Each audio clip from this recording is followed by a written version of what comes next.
Habits are the small actions we do every day. They may seem insignificant, but over time, they have a huge impact on our lives. Think of it like this. If you get 1% better each day in a year, you will be 37 times better. On the other hand, if you get 1% worse each day, you'll be almost down to zero. This is the power of atomic habits. Small changes, repeated consistently, compound into remarkable results. This applies to all areas of life, from health and fitness to work and relationships. The key is to focus on making small, incremental improvements each day. For example, instead of trying to lose 10 pounds in a month, aim to lose just 1 pound a week. Instead of trying to read a book a week, start with just 1 chapter a day. These small changes are easier to stick to and will lead to big results over time. The good news is that you don't need to be perfect to see results. We all slip up from time to time. The important thing is to get back on track as quickly as possible. Don't let one bad day derail your progress. Remember, consistency is key. The idea of getting 1% better each day might seem small, almost insignificant. You might be thinking, what difference will 1% really make? But the truth is that small changes compounded over time lead to extraordinary results. Imagine a plane taking off from Los Angeles heading for New York City. If the pilot adjusts the course just 3 degrees south, it might not seem like a big change at first. But over the course of the flight, that tiny adjustment would cause the plane to land in Washington, D.C. instead. This is the power of making small, consistent changes in the right direction. Just like the plane's trajectory, our habits determine the course of our lives.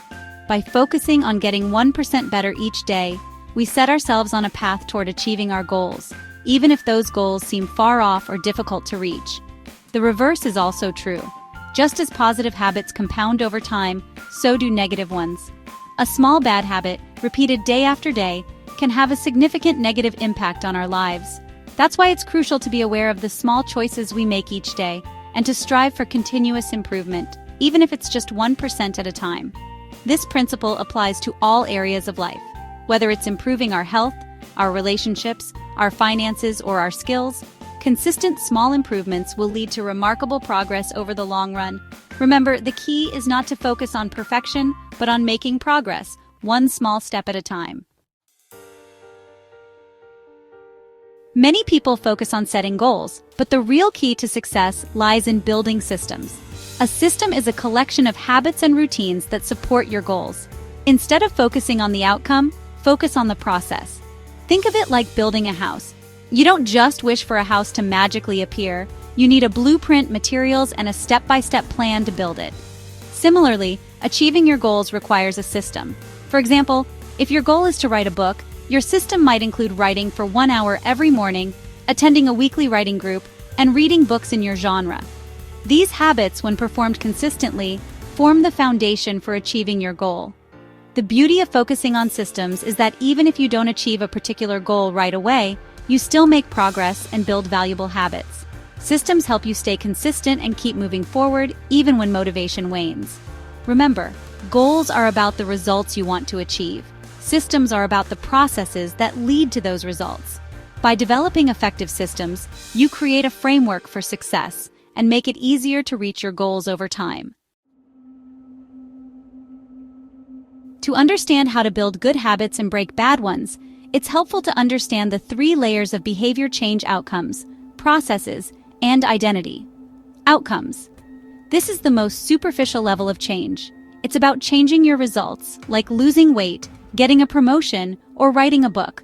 Processes. This level is about changing your habits and systems, like starting a workout routine, improving your time management skills, or developing a writing habit. Identity. This is the deepest level of change. It's about changing your beliefs about yourself, like seeing yourself as a healthy person, a productive worker, or a writer. Most people focus on outcomes, but lasting change starts with identity. When you change your beliefs about yourself, your actions and results will naturally follow. For example, if you want to quit smoking, it's not enough to just focus on the outcome of not smoking. You also need to change your processes by finding ways to cope with cravings and triggers. But most importantly, you need to change your identity by seeing yourself as a non-smoker. When your identity is aligned with your goals, change becomes easier and more sustainable. You start to make choices and take actions that are consistent with the person you want to be. The science of habits. Understanding the loop. Habits are formed through a neurological loop called the habit loop. Understanding this loop is key to changing your habits. The habit loop consists of 4 stages. 1. Cue. The cue is a trigger that initiates the habit. It could be a time of day, a location, an emotional state, or a preceding action. For example, the smell of coffee in the morning might be a cue to start brewing a cup. 2. Craving. The cue triggers a craving for the reward associated with the habit. In the coffee example, the craving might be for the taste of coffee or the feeling of alertness it provides. 3. Response. The response is the actual habit you perform, which can be a thought or an action. This would be the act of actually making and drinking the coffee. 4. Reward. The reward is the satisfying feeling you get from performing the habit. This could be the enjoyment of the coffee itself or the feeling of being more awake. This loop is how habits are formed and reinforced. The more times you repeat the loop, the stronger the habit becomes. Understanding the habit loop allows you to identify the cues, cravings, responses, and rewards that drive your habits. Once you understand these elements, you can start to change them. The 4 laws of building good habits. To build good habits, you can use the 4 laws of behavior change. First, make it obvious. The more obvious a cue is, the more likely you are to notice it and perform the habit. For example, if you want to drink more water, place a full water bottle on your desk where you can see it. Second, make it attractive. The more attractive a habit is, the more likely you are to perform it.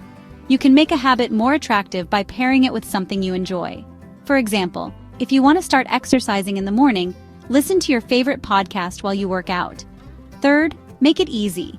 The easier a habit is to do, the more likely you are to do it. Reduce the friction associated with good habits. For example, if you want to cook healthier meals at home, chop your vegetables and prepare your ingredients in advance. Fourth, make it satisfying. The more satisfying a habit is, the more likely you are to repeat it. Give yourself a reward when you successfully complete a habit. For example, if you're trying to save money, move a small amount of money to a fun money account each time you resist a spending impulse. By applying these 4 laws, you can make it easier to build good habits that stick. Remember, small changes can make a big difference over time. How to break bad habits? It can be challenging, but it is possible. To break a bad habit, you can use the inverse of the 4 laws of behavior change. First, make it invisible. Remove the cues that trigger the bad habit. For example, if you're trying to reduce your social media use, delete the apps from your phone or use a website blocker. Second, make it unattractive. Highlight the negative consequences of the bad habit. For example, if you're trying to quit smoking, remember the picture of smokers' lungs on your cigarette pack. Third, make it difficult.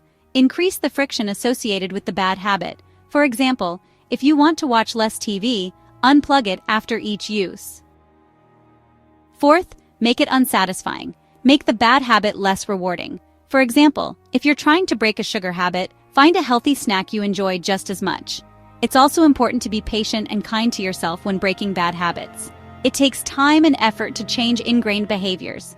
Don't get discouraged if you slip up. Just keep going. The power of stacking and environment. 2 powerful tools for building good habits are habit stacking and environment design. Habit stacking involves linking a new habit to an existing one. For example, you could stack the habit of flossing your teeth after you brush them. Environment design involves changing your environment to make good habits easier and bad habits harder. For example, if you want to eat healthier, remove unhealthy snacks from your home and stock your fridge with fruits and vegetables. By using habit stacking and environment design, you can create an environment that supports your goals and makes it easier to stick to your habits. Consistency is key. Building good habits and breaking bad ones is a journey, not a destination. There will be setbacks along the way, but the key is to stay consistent. Don't expect to see results overnight. It takes time and effort to change your habits. Remember to celebrate your successes, no matter how small. Every step you take in the right direction is a victory. And when you do slip up, don't beat yourself up. Just get back on track and keep going. The most important thing is to start small, stay consistent, and never give up. Small changes compounded over time can lead to remarkable results. So start today and see what you can achieve. Subscribe to Awaken Your Potential for more tips on unlocking your success.